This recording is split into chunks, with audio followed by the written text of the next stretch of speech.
ناظرین کرام السلام علیکم توفتاً یا علی علیہ السلام مدد۔ اس ویڈیو کے اندر ہم آپ کو بتائیں گے کہ کس طرح امام علی علیہ السلام نے اپنے معجزے کے ذریعے زازان کو قرآن پاک کا حافظ بنا دیا اور پھر کیسے قرآن پاک مکمل اعراب کے ساتھ اس کے حافظے میں موجود تھا۔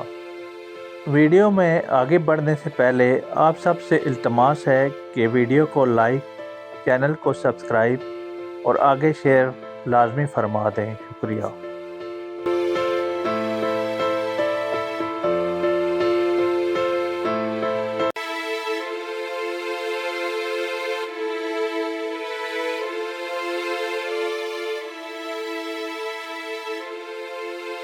اعوذ باللہ من الشیطان الرجیم، بسم اللہ الرحمن الرحیم، الحمدللہ رب العالمین، والصلاة والسلام علی اشرف الانبیاء والمرسلین وعلی آل بیتہ الطیبین الطاہرین المعصومین المظلومین، اما بعد۔ کسی نے جناب زازان سے کہا کہ آپ قرآن کریم کی بہت اچھی تلاوت کرتے ہیں، یہ طریقہ آپ نے کس طرح سیکھا؟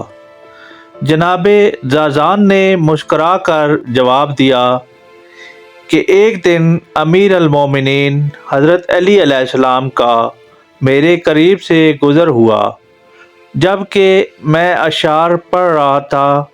امیر المومنین میری آواز سن کر خوش ہوئے اور فرمایا، اے زازان، تم نے قرآن حفظ کیوں نہیں کیا؟ میں نے جواب دیا، نماز میں پڑھی جانے والی 2 صورتوں کے علاوہ مجھے قرآن یاد نہیں ہے۔ آپ نے فرمایا، میرے نزدیک ہو۔ میں آپ کے نزدیک گیا۔ آپ نے میرے کان میں کچھ کہا جو مجھے سمجھ نہیں آیا۔ پھر فرمایا، اپنا منہ کھولو۔ میں نے اپنا منہ کھولا تو آپ نے اپنا لہب دن میرے منہ میں ڈالا۔ خدا کی قسم، جب میں آپ کے پاس سے اٹھا تو سارا قرآن مکمل اعراب کے ساتھ میرے حافظے میں موجود تھا۔ پھر مجھے کوئی مشکل پیش نہ آئی جس کے متعلق سوال کرتا۔ اس سارے واقعے سے یہ بات ظاہر ہوتی ہے کہ حضرت علی علیہ السلام مظہر کبریا اور معجز نما ہستی تھے، جو چاہیں تو اپنے معجزات سے مردوں کو زندہ کر دیں، جو چاہیں تو دن کو رات کر دیں، جو چاہیں تو مرد کو عورت بنا دیں۔